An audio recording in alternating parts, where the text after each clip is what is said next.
Gentiles amigos de Mirada Profunda, bienvenidos. Este es un espacio de periodismo sin compromisos.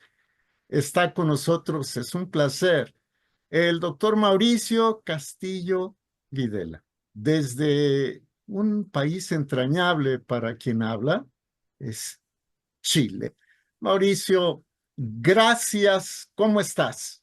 Hola Jorge, las gracias son mías y es un honor y un placer poder estar en tu canal y poder hablarle también a esa audiencia de México, que es un país también tan querido y entrañable también por nosotros acá en Chile. Tengo buenos amigos mexicanos, así que cuando he estado allá en realidad es un país maravilloso. De hecho, mi señora siempre me dice que admira mucho y especialmente el tema de la estructura culinaria que tienen ustedes, que es tan fantástica, así que, y la riqueza cultural, que es maravillosa, la artesanía, diría yo, los países que he viajado, creo que ustedes tienen una de las artesanías más hermosas y además son personas extremadamente agradables, así que un orgullo y un placer poder estar en tu canal. Muchas gracias, Mauricio. Somos igual que Chile, una nación mestiza. Aunque nos quieren robar el mestizaje y aunque quieren que México se vuelque hacia un indigenismo que considero es un indigenismo racista, ¿eh? Mira, ah, México y Chile tienen entre sus antecedentes históricos las andanzas de un personaje nefasto para los dos países. Y ese personaje llevó en vida el nombre de Joel Roberts Poinsett, agente especial del gobierno de los Estados Unidos, que trabajó en Chile como espía, trabajó en México como espía e instauró en México el rito yorquino de la masonería. Mm. Joel Roberts Poinsett. Pero bueno, Mauricio, quisiera pedirte antes que nada, vamos a hablar hoy con el doctor Mauricio Castillo Videla de un libro que publicó pues hace relativamente pocos años el exsecretario de Estado y exconsejero de Seguridad Nacional de los Estados Unidos, Henry Kissinger. El libro se llama Orden Mundial, World Order. Pero antes de eso, Mauricio, yo quisiera pedirte tus apreciaciones. Pues a poco de que se lleven a cabo las elecciones en los Estados Unidos, ¿cómo las ves? A ver, bueno, rescato las palabras de Larry Fink, ¿no es cierto?, de BlackRock, cuando él dijo, da lo mismo, algo que en realidad lo transparentó, y a veces estos personajes son bastante cínicos, pero transparentó un dicho que fue muy claro, dijo, da lo mismo quien sea electo. Eso dijo Larry Fink de BlackRock, que es, ¿no es cierto?, esta entidad financiera que prácticamente permea casi todos los recursos del planeta. Eh, ¿Cuál es mi visión de esto? Que efectivamente, como decía Jan Nadis, un pensador británico que es bastante crítico, entonces decía, es la pelea, la lucha entre los tecnócratas, ¿no es cierto?, sionistas, que representan el bando de los partidos demócratas, versus los tecnócratas sionistas, que representan el bando, ¿no es cierto?, republicano. Entonces, me da la impresión, si diríamos, extrayendo un poco eso que te comento, que creo que efectivamente Donald Trump tiene un discurso, diríamos, un poco más astuto, es un tipo un poco más, como que un poco relata un poco lo que el pueblo norteamericano eh, quiere un poco escuchar, apela un poco de alguna otra manera a esa cosa del American Wave, ¿no es cierto? Todo para los norteamericanos, aunque ya incluso él mismo lo ha transparentado y el otro día dijo en una entrevista que ya ahora no era todo para los americanos, sino que ahora es todo para Israel. Y está por otro lado el bando de la Kamala Harris, que es, digamos, del Partido Demócrata, un partido absolutamente muy globalista, más globalista, y creo que en realidad la única diferencia que va a ser un poco tal vez las velocidades en que ellos se imbrican en este plan tecnocrático globalista que se empieza a desarrollar potentemente a partir de los años 80, con el proyecto de los 80 desarrollado por este think tank oculto, ¿no es cierto?, que es el Consejo de Relaciones Exteriores norteamericano, ¿ya? Y finalmente que va con la cimentación de la tecnocracia, que es algo como ya hablaste un poco de la masonería. La tecnocracia que diríamos es el modelo que esta casta, yo nunca hablo de las élites, no, yo creo que cuando uno habla de una élite, habla de alguien superior, alguien que tenga estructuras, diríamos, valóricas, axiomáticas, ¿no es cierto?, de una estructura, pero estas castas parasitarias, yo las digo derechamente castas parasitarias porque son castas que viven a través de nosotros, la gente que trabajamos por todos lados, los que estamos todos los días en las calles, los trabajos, levantándonos temprano, ¿no es cierto? Los que hacemos vivir las unidades de energía, como ellos nos consideran, ¿no es cierto? Y este modelo tecnocrático que incluso en Chile, por ejemplo, ya en el siglo XIX, un intelectual como José Victorino Lastarria, masón, ¿no es cierto?, decía que había que construir, ya imagínate, en el siglo XIX, había que construir a Chile como una estructura tecnocrática, y vemos hoy en día que esa estructura tecnocrática ya la han logrado consolidar en China, y un poco el tema ¿no es cierto?, del análisis que vamos a hacer del libro de Kissinger del poder del mundial, ¿ya? Y por lo tanto, lo que yo creo, claro, pareciera que técnicamente va a ganar Donald Trump, pero esta dinomia de tecnócratas sionistas por un lado versus tecnócratas sionistas por otro lado, me parece que en lo esencial, en lo estructural, no hay diferencia y me da la impresión de que va a ganar Donald Trump, pero creo que en la práctica se van a seguir ejecutando el mismo plan, tal vez con un poco con ciertas distinción de velocidades, pero finalmente son los mismos actores que siguen, ¿no es cierto?, estas órdenes de estructuras que están mucho más allá de ellos. Sabemos que el poder político, y eso yo creo que es una cosa que hay que tenerla clara, el poder político en realidad no es el que denomina ni manda, y es un poco lo que te conversaba recién antes de que iniciáramos este en vivo, de que efectivamente en el trabajo de Stefano Vitali, que logra demostrar que son cuatro grandes corporaciones las que manejan todo el mundo, ¿ya? Y que están ubicadas fundamentalmente en la City de Londres. Entonces, si bien es cierto, Londres abandona el poder político, ¿no es cierto?, y se lo entrega a Estados Unidos, pero sin embargo el poder económico, que es el que domina y maneja todo, está ahí, subyace y es el que está manejando todo. Y es lo mismo también digo, un poco porque el poder anglosajón, ¿no es cierto?, que viene con toda una rama histórica de la nobleza negra y toda esta estructura, ¿no es cierto?, han aprendido muy bien a hacer, a aferrarse y a controlar el poder, que es lo que ellos, ¿no es cierto?, los moviliza, ¿ya? Este poder anglosajón que ha inventado y que para poder dominarnos y controlarnos y doblegarnos y convertirnos en esclavos, ¿no es cierto?, han inventado esta dicotomía de las derechas y la izquierda, nos hacen pelear también, ¿no es cierto?, a través de las religiones, etcétera, etcétera. Son los expertos, son diríamos, los hechiceros de la división. Entonces, finalmente vemos también un poco, a propósito de todo esto, de lo que hay hoy en día y muchos intelectuales del mundo multipolar y todo esto, que finalmente los banqueros centrales que están agrupados en el Group, ¿no es cierto? Y ahí tú ves que efectivamente ahí a ese nivel prácticamente no hay disputas, no hay peleas, ahí está Rusia, ahí está China, ahí está Estados Unidos, está el Consejo de Relaciones Exteriores norteamericano que tiene sedes en Chile, en México, en Argentina, tiene sedes en China, tiene sedes en Rusia, ¿no es cierto? Y tú dices, ¿cómo?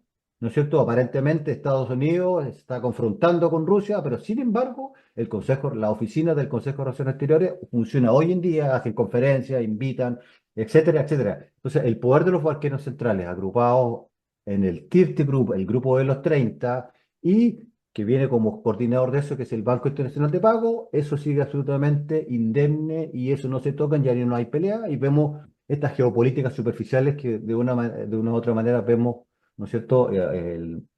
que un poco nosotros la estamos observando, pero fundamentalmente eso es como conclusión. Creo que va a ganar Donald Trump, pero finalmente el poder político hoy en día solamente es un poder cautivo del poder del dinero o de los poderes que vienen de castas que están mucho más en la oscuridad y que han aprendido diríamos, a encubrirse y a ir restando y siempre teniendo el control el control finalmente y el diseño del mundo. Es un poco mi panorama, mi pensamiento de la elección norteamericana.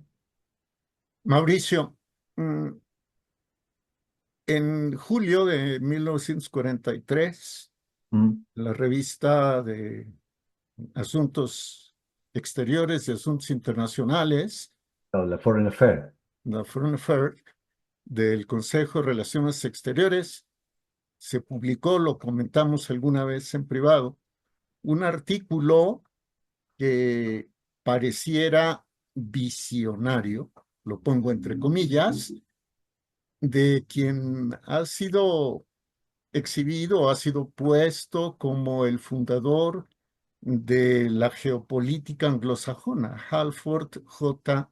Mackinder. Claro. En ese artículo que se publicó 5 o 6 meses después de la derrota alemana en Stalingrado, la que definió definitivamente el rumbo de la Segunda Guerra Mundial, Mackinder hablaba de que pues se le pagaría una deuda de honor a China y que China, Estados Unidos y el Reino Unido, en ese orden, serían las cabezas del mundo, pues decenios después. Es lo que estamos viendo. Mi pregunta es, ¿visionario o medio visionario y medio conocedor de planes globales de las tecnocracias?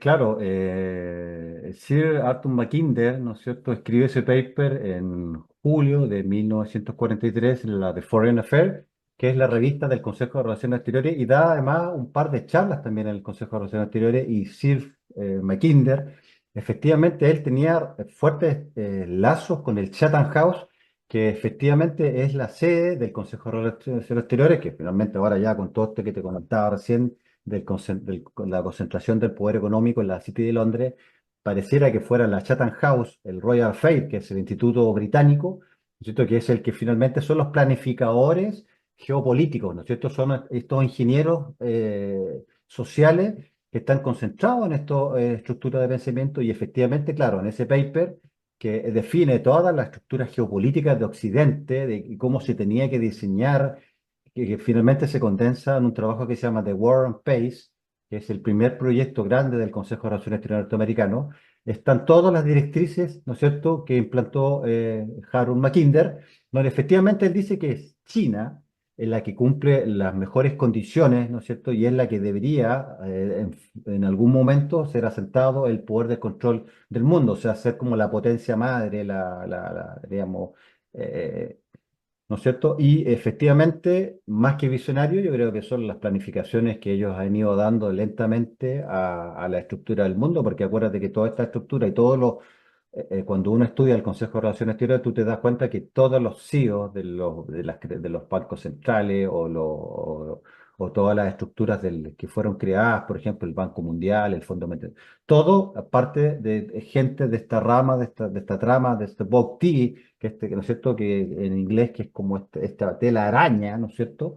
Y efectivamente Harold Mackinder habla esto en ese año, en 1943, y finalmente, ¿no es cierto?, tú empiezas a ver cómo se empieza a condensar y cómo ya empiezan ya en los años 70 las primeras conversaciones, viaja Kissinger, ¿no es cierto?, a reunirse con ¿no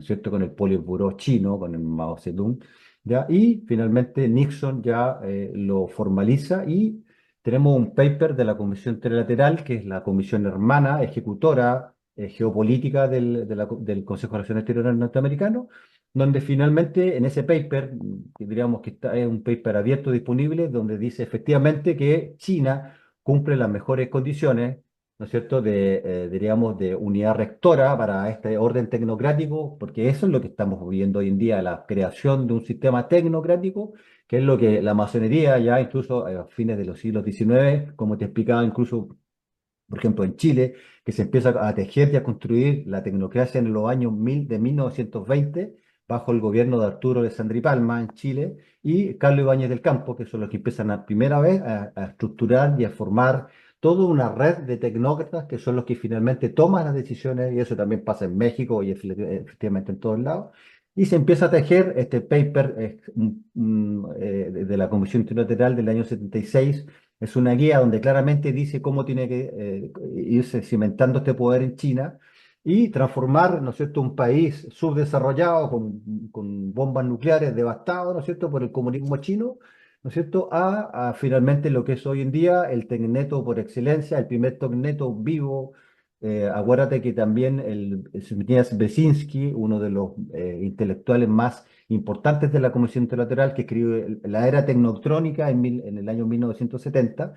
Brzezinski decía en la era tecnotrónica, no, perdón, en el Gran Tablero Mundial, él dice, y efectivamente dice que China cumplía en el siglo XVIII ya, bajo la dinastía de los Ming y otras dinastías parecidas, eh, tenía las condiciones ideales, tenía una población absolutamente sometida, ya, tenía un poder centralizado extremadamente eficiente, que habían implantado, ¿no es cierto?, estos emperadores, con una estructura burocrática muy eficiente, un sistema, una casta burocrática extremadamente obediente y eficiente, y tenían un sistema que era el sistema de correos con los cuales ellos podían, podíamos extrapolarlo a lo que hoy en día, que es el Big Data, es decir, la transmisión de información.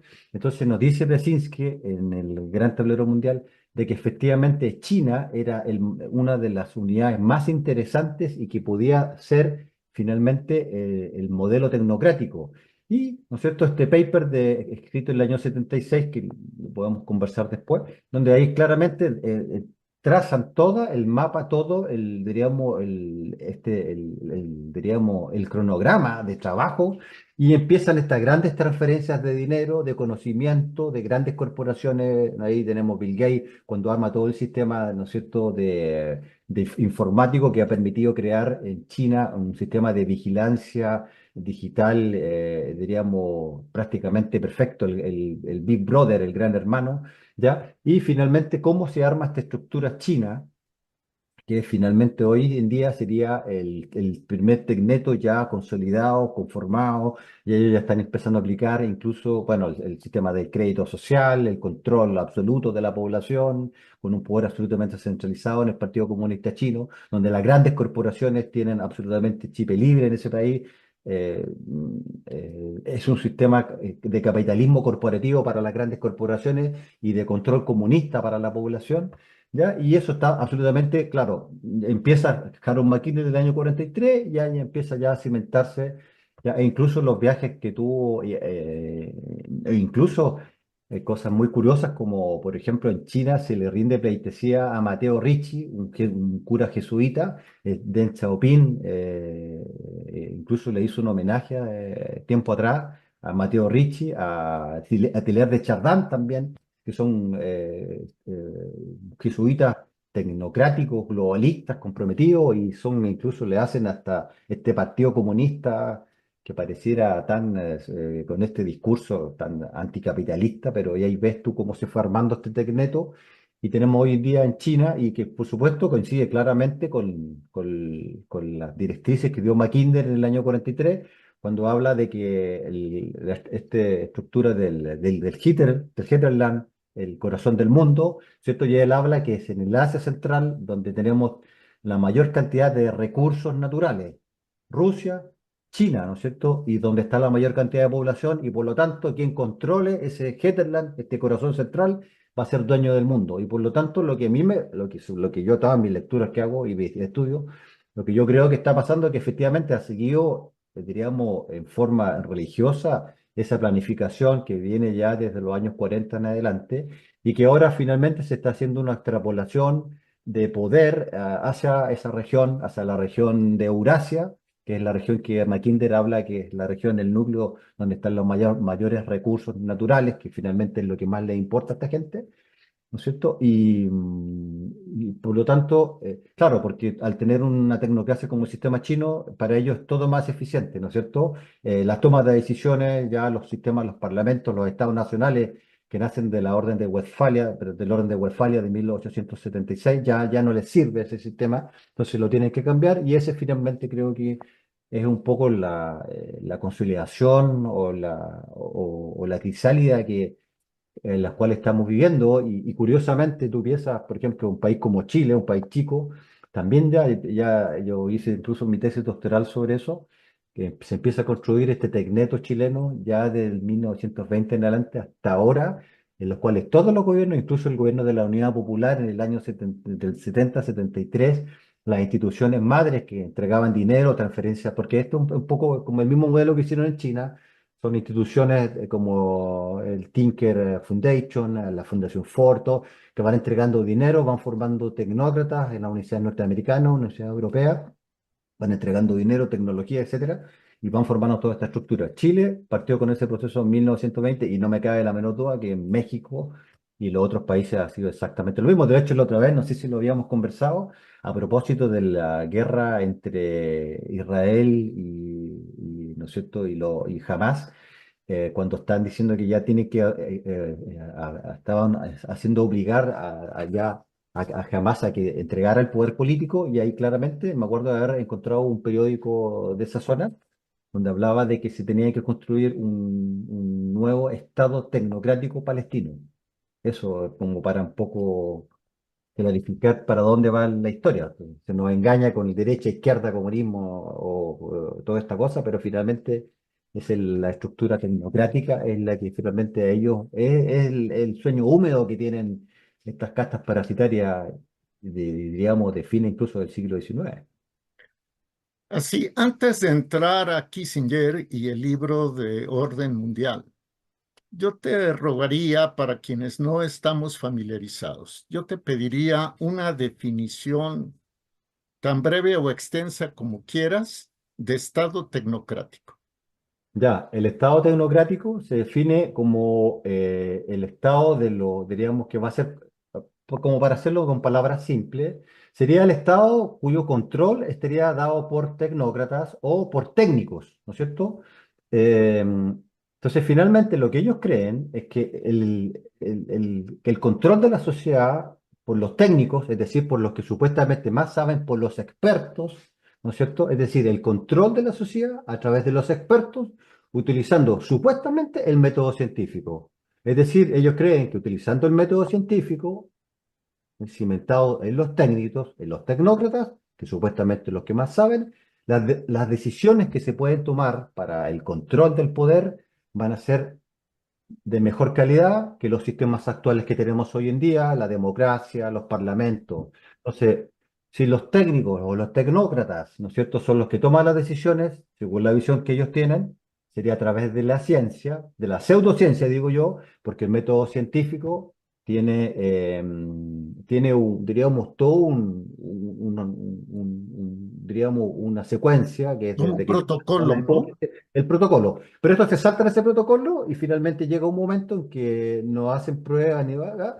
Llega el comité de los expertos. Y el comité de los expertos, y esto se llama ciencismo, es finalmente lo que ellos creen es lo más válido, lo más eficiente, la eficiencia. Y ahora el sueño húmedo de ellos ha alcanzado niveles máximos, dado en los avances de la tecnología y del Big Data. Como tienen tanta capacidad de información, ellos creen que a través de esa capacidad brutal de incorporación de información, eso se llama dataísmo, ¿no es cierto? Ellos hoy en día se sienten prácticamente ya en el sueño de ser dioses.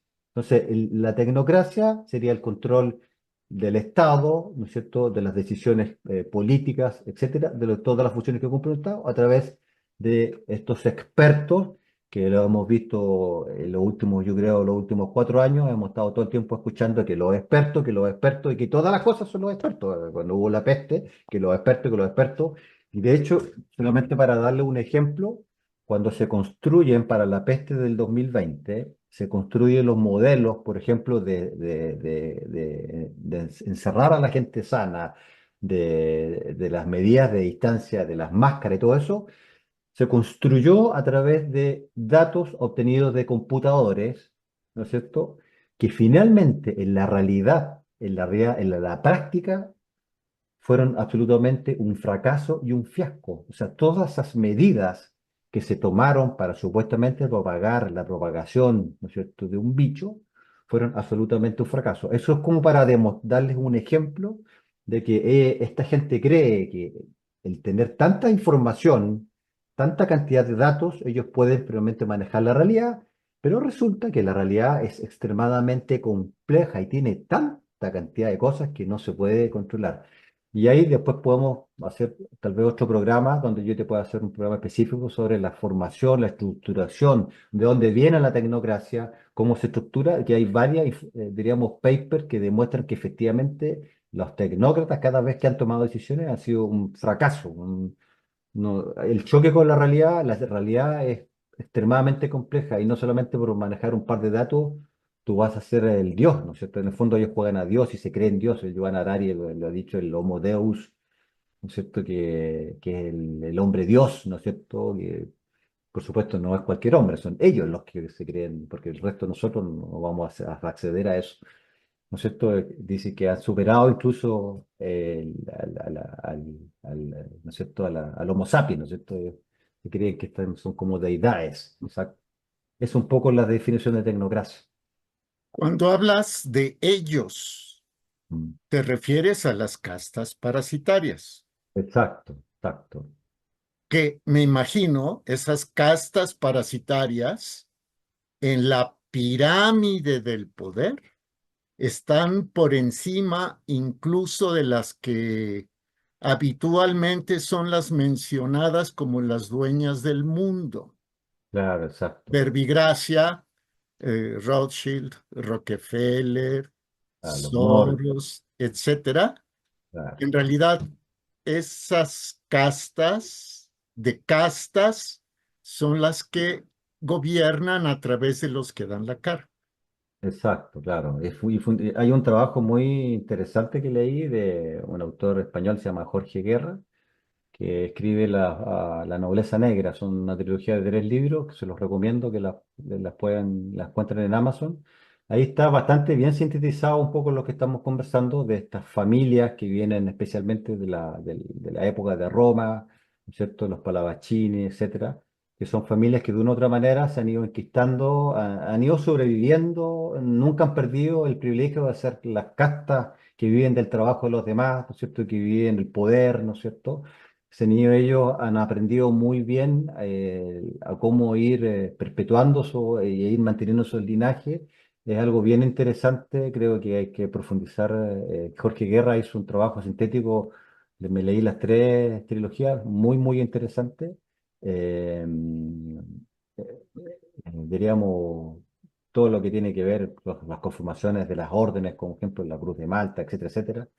Eh, por ejemplo, todos los que estuvieron implicados en el asesinato de Kennedy, por ejemplo, todos pertenecían a la Orden de Malta. Augusto Pinochet, por ejemplo, pertenecía a la Orden de Malta. Eh, Perón pertenecía a la Orden de Malta. Entonces tú vas viendo que se van imbricando. Claro, efectivamente hay algunos personajes que son los que dan la cara o son los ejecutores un poco de estas castas que están un poquito más ocultas, pero que han logrado mantener, y eso es bastante objetivo, ¿ah? Uno va viendo cómo se crearon crisis también en la época de Venecia, como incluso en las crisis financieras de esa época, de cómo ellos aprendieron. De hecho, el Banco Central es una creación de estas familias venecianas, de esta nobleza negra veneciana, y es el sistema que hoy en día es el sistema que controla las finanzas, estas finanzas absolutamente fraudulentas de la creación del dinero de la nada y como te refería recién, que sigue cimentado hoy en día en el Banco Internacional de Pago y el Tirt Group, que es el grupo de los 30 que está una página web, ¿no es cierto? Y ahí tienes absolutamente implicado a todos los personajes, donde ahí no hay pelea, disputa, no, donde todos se toman un café juntito, y etcétera. Etcétera. Entremos a este personaje que nos motivó a reunirnos, a Henry Kissinger y a su acción político-diplomática decisiva para el mundo. Él escribió entre varios libros, hay uno, por ejemplo, que son sus memorias, donde habla de la necesidad de darle a China un protagonismo. Pero en fin, hablemos de ese libro que se llamó Orden Mundial, World Order. Claro. Bueno, Henry Kissinger, deberíamos definirlo, Jorge, que es el gran arquitecto geopolítico del mundo moderno. Es un individuo, ¿no es cierto?, maquiavélico, pero de talante absolutamente genial, ¿no es cierto? Fue reclutado específicamente por el Consejo de Relaciones Exteriores norteamericano, ¿no es cierto? Y especialmente la familia Rockefeller, el David Rockefeller, ¿no es cierto? Tuvo, diríamos, la intuición de encontrar a este personaje que es un genio, ¿no es cierto?, maquiavélico oscuro que está implicado, diríamos que el orden mundial que hoy en día persiste y subsiste, efectivamente él es el gran arquitecto, el gran pensador que lo diseña. ¿No es cierto? Claro, y efectivamente este libro, primero vamos a hablar algo de Kissinger, es el ex secretario de Estado norteamericano y es la figura clave de la apertura diplomática con China. Seguramente ya venían conversando esto como lo conversamos recién en los años 40 en el Consejo de Relaciones Exteriores, con lo que ya hablaba Mackinder y todo esto, ¿ya? Y él efectivamente creo que es el ejecutor. Bueno, en este libro él examina la historia y cultura estratégica de China y explora el papel de los líderes chinos clave, ¿ya? Hace un análisis donde estudia la influencia china en diferentes regiones, desde Occidente hasta el Medio Oriente a África, ¿ya? Y diríamos que este orden mundial, efectivamente, este libro cuando uno lo condensa, cuando tú lo exprimes, ¿no es cierto? Finalmente es lo que ya hemos conversado de la construcción de este gran tecneto chino, va a ser finalmente el tecneto que va a ser de este nuevo orden que viene ahora, diríamos, de este gran reseteo que está ocurriendo hoy en día, que están desarrollando estas castas.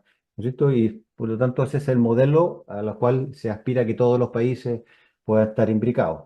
¿Ya? Y en ese libro, por supuesto, él habla de varias cosas. Por ejemplo, habla del ascenso de Deng Xiaoping, las reformas económicas, cuando ya empiezan a ejecutar ya este cuento.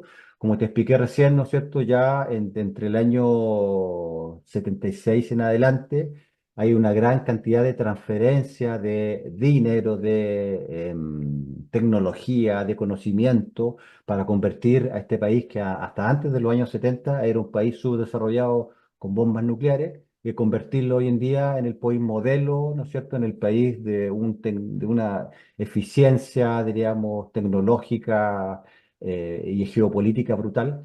¿Ya? Y en ese libro él nos habla, por ejemplo, del ascenso de Deng Xiaoping, de la ambición que tuvo el líder chino de hacer la reforma económica, donde Deng Xiaoping, ¿no es cierto?, nos habla él inicia la apertura económica, inicia la modernización de China, ¿ya? Y donde a nivel regional China se establece como socio clave en Asia y los mercados occidentales, y donde empieza la transformación global, o donde empieza la expansión económica china, que comienza a influir en el orden mundial. ¿Ya? Y la integración económica global, es decir, cómo en el fondo de lo que habla este libro, es cómo esta China se va finalmente imbricando y se va consolidando diríamos, este tecneto madre, este tecneto que va a ser el de control, el que va a reemplazar de una u otra manera un poco el papel de Estados Unidos.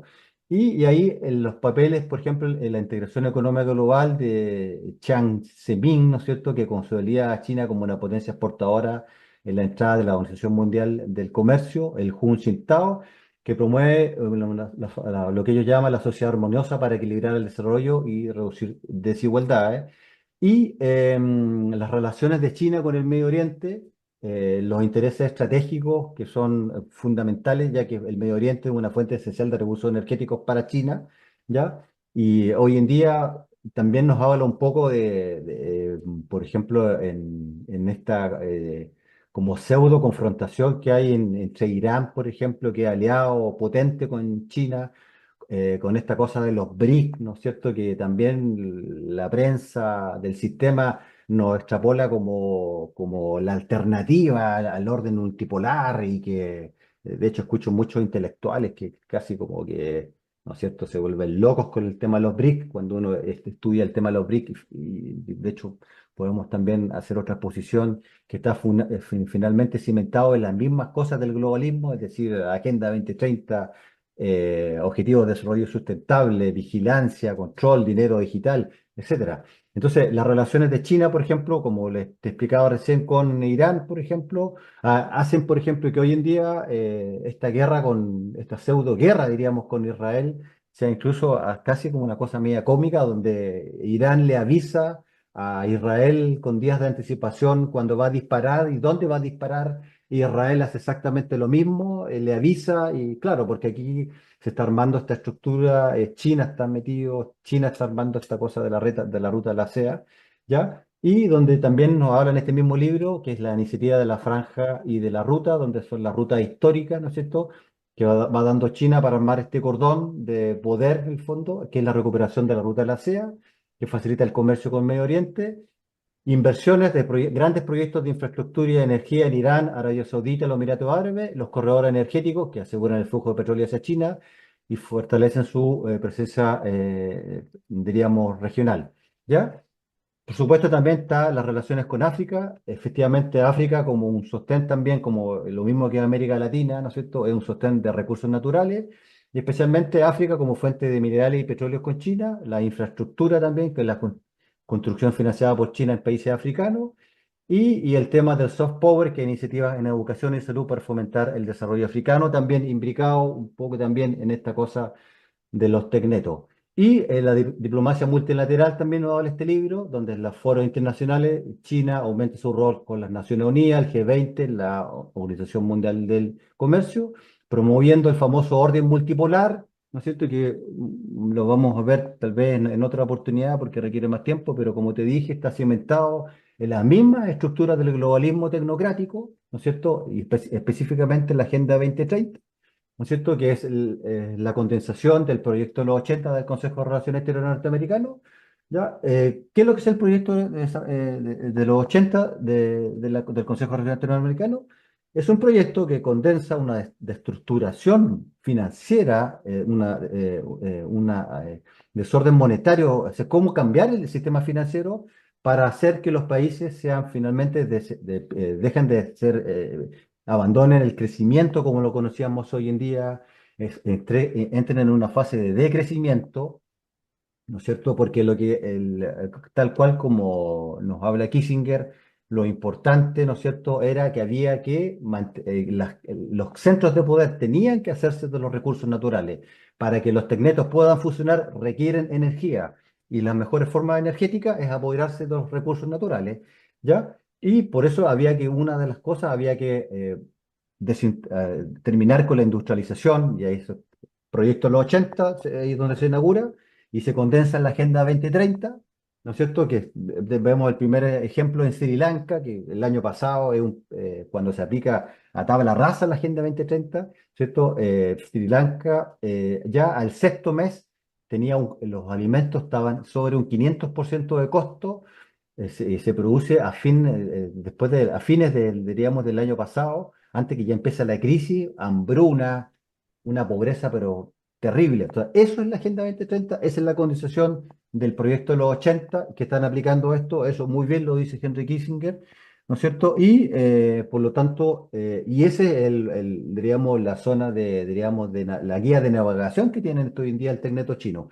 Entonces, otras cosas que dice el libro, y en el fondo, como te comentaba Jorge, es esta construcción de este orden que se está cimentando hoy en día. Entonces está también la creación del Banco Asiático de Inversión en Infraestructura y la promoción cultural en los institutos confucianos como puente cultural de Medio Oriente y África, especialmente el confucianismo, porque en el fondo el confucianismo establece un poder centralizado de jerarquía, ¿no es cierto? Que es lo que a ellos más les interesa.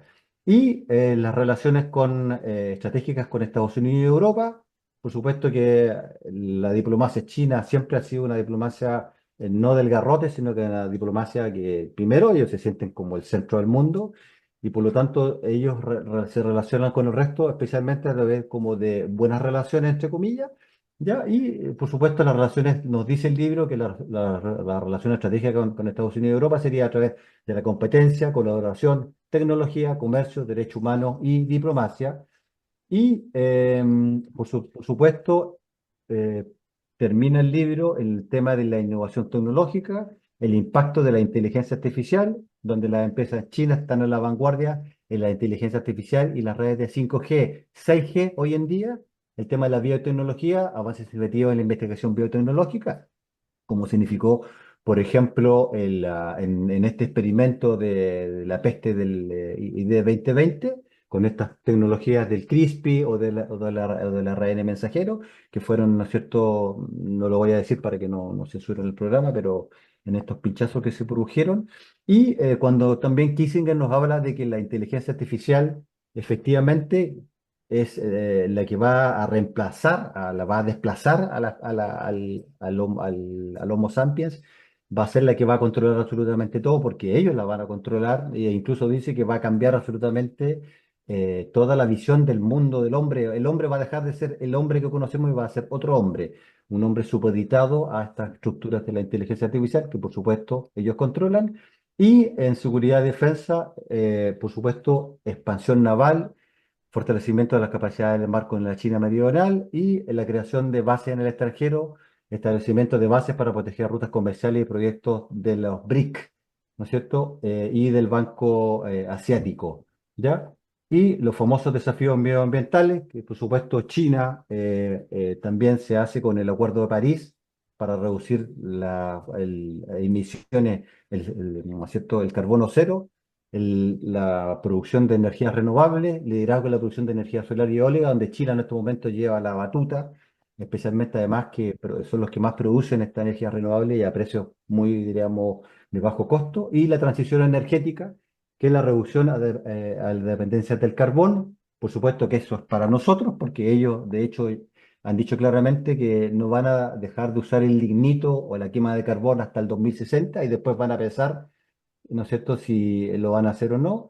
Y nos habla de los desafíos internos, los problemas sociales, es decir, la desigualdad, el envejecimiento poblacional, que requieren reformas sociales urgentes, que ya se están siendo aplicadas, ¿no es cierto? Vemos, por ejemplo, la promoción de la reducción de la población, por ejemplo, con estas promociones tanto de las políticas de la agenda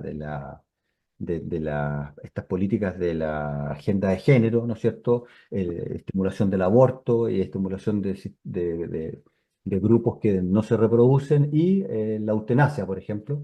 Y por supuesto, lo otro que nos dice Henry Kissinger en este libro, el control social, que es la necesidad de mantener la estabilidad política y económica frente a los cambios. Por lo tanto, ahí viene muy bien el papel del teneto chino, y donde se ha ido aplicando efectivamente un control social, diríamos, estricto en la población, ¿no es cierto? De donde hoy en día eso se está extrapolando a todo, por ejemplo, en la zona del conflicto entre Israel y los palestinos. Hoy en día todos esos cónclaves de palestinos que están siendo desplazados en este genocidio que está ocurriendo. Ahora, hoy en día, de hecho, ya sacaron el otro día que el Estado de Israel va a crear lo que se llaman las burbujas humanitarias, pero en el fondo donde tienes totalmente esclavizados y controlados con control biométrico, sistemas de vigilancia absolutamente complejos para esa población. Y por ejemplo, lo estamos viendo también en este estímulo de una inmigración descontrolada dirigida por estos centros de poder. Por ejemplo, en Chile, la gente que viene en inmigración ya están siendo controlados por controles biométricos, lo mismo está ocurriendo en Estados Unidos. Entonces, efectivamente habla de eso. Y lo otro que nos dice el libro, que China y el equilibrio global, ¿no es cierto?, nos habla de que el Medio Oriente y África, China debe ser el eje del nuevo equilibrio global en estas regiones.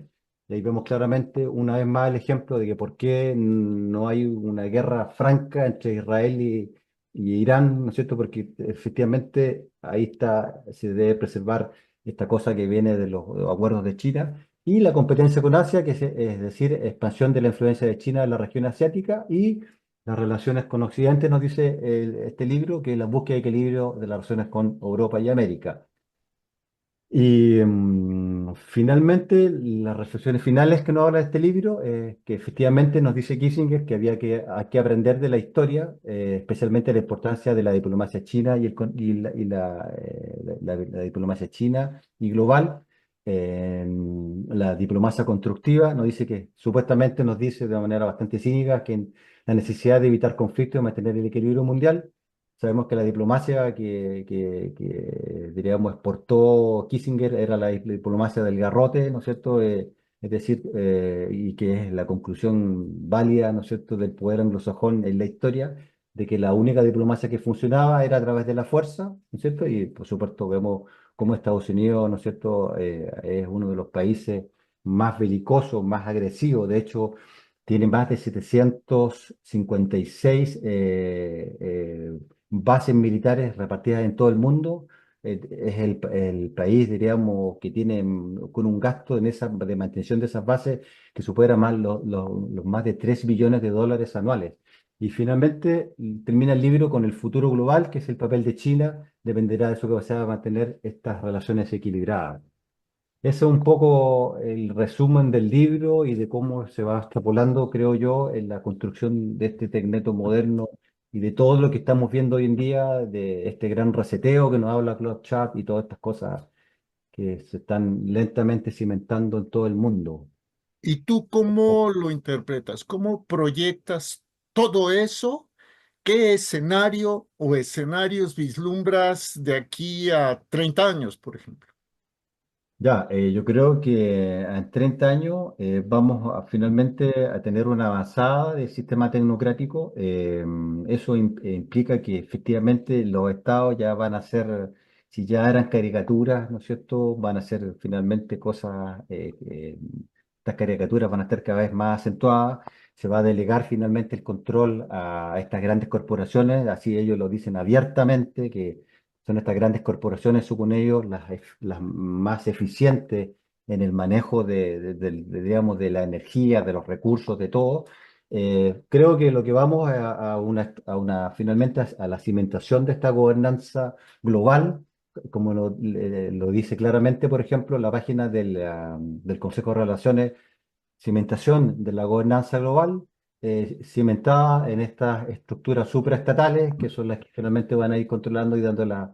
Y ahí tenemos, por ejemplo, la Organización Mundial de la Salud, a través de este intento de este tratado pandémico, donde finalmente los países le entregan absolutamente su soberanía a estas megaestructuras y donde ellos son los que finalmente van a tomar las decisiones, por ejemplo, en el área de salud, lo que va.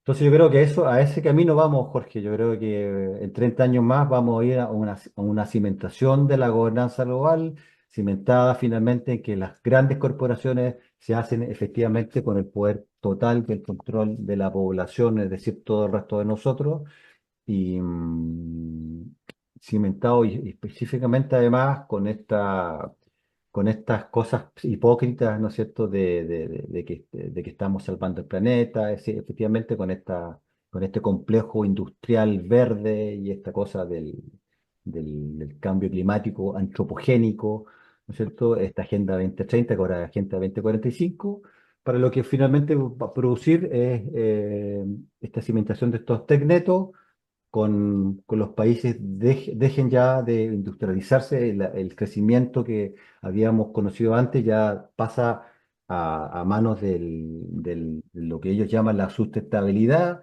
y lo dicen claramente ellos en varios trabajos donde finalmente el desarrollo porque claramente lo que ellos buscan es que culparnos, siempre nos culpan de que nosotros somos los culpables de todo esto y por lo tanto, como somos culpables de estar matando el planeta, y como para salvar el planeta hay que sacrificar absolutamente todo, entonces una de las misiones que ellos tienen es que finalmente los países no crezcan, que se, decre- se de- que diríamos, se produzca un decrecimiento de la población, ¿no es cierto? Y creo que finalmente para eso es un poco el camino que lo veo en 30 años más. Algo un poco distópico, un poco complejo, pero creo que por ahí va un poco largo camino que ellos vienen tejiendo ya desde el siglo XIX y que ya se está cimentando, y que la tecnología un poco le ha facilitado un poco le ha acelerado los tiempos de planificación que ellos tenían. Sí, finalmente, en esta ocasión, querido Mauricio, ¿qué le dices a las personas que te han seguido con atención a lo largo del programa? A ver, lo que les puedo decir que el ser humano es una criatura maravillosa, es una criatura que es parte de la naturaleza, es parte de Dios, eh, y que efectivamente tal vez nos ha tocado un tiempo complejo, pero la libertad, ¿no es cierto? El deseo de libertad, esto que conversamos al principio, ¿no es cierto? Que lo mismo un poco lo que tú me dices, que tu vocación, lo que diríamos, tu compromiso con Dios, ¿no es cierto? Con lo que queda de tu vida es luchar. Creo que no se puede contener el agua con diques, siempre va a haber una pequeña grieta, una pequeña fisura, siempre el agua va a querer buscar su curso natural y también la libertad de nosotros como especie, como seres humanos, también se nos va a querer encerrar, siempre se nos va a querer controlar, pero que también esa es una cosa tan fuerte y tan poderosa. Y si bien es cierto, el Big Data, ¿no es cierto?, le ha dado harto poder, pero también nos ha permitido a nosotros, los seres humanos, como tú, como yo, como el que nos está mirando, los que trabajamos, los que mantenemos nuestra familia, los que nos levantamos temprano, las unidades laborales como nos definen ellos a nosotros, estas unidades laborales cada vez estamos más despiertos, cada vez estamos más ávidos de conocimiento, cada vez estamos encontrando más los entramados, tenemos la posibilidad, por ejemplo, ahora de poder transmitirte esto desde Chile, por ejemplo, de Chile a México, a la gente de México que nos escucha. Entonces, no caigamos. Hay un libro muy bonito que se llama La historia sin fin, ¿no es cierto? Que no sé si lo leíste, es un libro de un cuento de niños. Entonces, ese cuento de niños, lo que ocurría es que había un monstruo que estaba matando al mundo. Curiosamente, ese monstruo era la nada, el sinsentido, el nihilismo, que es lo que hablamos, lo que hablaba Nietzsche desde que, que dice que empieza a cimentarse el nihilismo, ¿no es cierto?, ya en el siglo XIX y que se acentúa y dice que el nihilismo va a durar 2 siglos. ¿Y qué es lo que es el nihilismo? Es el sinsentido, ¿no es cierto? La nada, es lo que en los procesos biológicos o sociales se llama la entropía. Cuando los sistemas, un sistema químico, biológico, empiezan a bajar sus niveles de energía, ¿no es cierto? Los sistemas empiezan a desordenarse. El sistema tiene cada vez menos energía y llega un momento que se destruye. Eso ocurre en el cuerpo, los sistemas biológicos, los sistemas químicos, ¿ya? Esa, ese nihilismo es eso, es la entropía, es la falta de energía. Estructuras que tienen mucha energía, como una proteína, si tú la observaras a un microscopio electrónico, es una estructura con muchas unidades de energía, entonces es una estructura muy hermosa. Entonces, lo único que yo siento es que efectivamente en ese libro de la historia sin fin, ¿no es cierto?, donde la nada empieza a destruir, pero finalmente fue la esperanza, el deseo de libertad de Satrello, ¿no es cierto?, con su dragón, el que va finalmente dando la esperanza al resto de los humanos que empezaron a despertar y las criaturas, los bosques y todo eso, empezaron a despertar y empezaron a luchar contra esa nada. Lo que ellos quieren, porque es tenernos dormidos, es tenernos en la nada, en esta baja energía, en darnos todas estas cosas, estos teléfonos celulares, ¿no es cierto?, donde cada vez nos vamos idiotizando más, vamos bajando nuestra energía, no pensamos. Entonces, yo creo que ahí, en empezar a darnos cuenta de todas esas cosas, empezamos a despertar y como te dije, la naturaleza, Dios, no va a permitir porque es nuestra naturaleza, no van a poder nunca encerrarnos. De hecho, yo siempre digo que la mejor unidad de control son las cárceles, el Estado, el sistema de mayor control es la cárcel, y ni siquiera en la cárcel tienen un control 100%. Ni siquiera donde están llenos de cámaras y todo, ni siquiera ahí pueden controlar 100%. menos van a poder hacerlo en un mundo grande y diverso como este, donde tenemos cada vez más personas despiertas y que estamos, diríamos, abriendo los ojos. Eso sería un poco lo que podría decirle a la gente, que no desfallezcan, no les den motivos, porque eso es lo que ellos quieren, que desfallezquemos, que seamos como el último hombre nechano, el hombre que tiene, que no vale nada, que ya no lucha por nada, que no tiene un ideal de trascendencia. Aférrense a las cosas, a su familia, a sus amigos, a Dios, a todas las cosas que le dan una trascendencia y no nos van a derrotar. No nos van a derrotar de ninguna forma, ni ahora ni nunca, y aunque se crean el Homo Deus, son simples hombres igual que nosotros, y peor porque ellos son de mala calidad. Y yo siempre les digo, Jorge, son tan débiles que necesitan tener cámaras, drones, sistemas de vigilancia, porque si fueran excelsos, si fueran una elite, una casta, nos demostraría que son superiores a nosotros, pero necesitan estarnos controlando. Y el control es inseguridad, es miedo, no nos tienen miedo, nos tienen absolutamente miedo. Por eso que andan con cosas, porque si no, no necesitarían todo ese aparataje brutal, burdo. Eso solamente demuestra su debilidad y su incapacidad. Así que no desfallezcan y como dice César Vidal, ¿no es cierto? Eh, los gigantes se observan gigantes porque los observamos de rodillas. Es hora de que ya nos pongamos de pie y los miremos cara a cara. Eso no más podría decirte Jorge como síntesis de esto. Querido Mauricio, muchísimas gracias.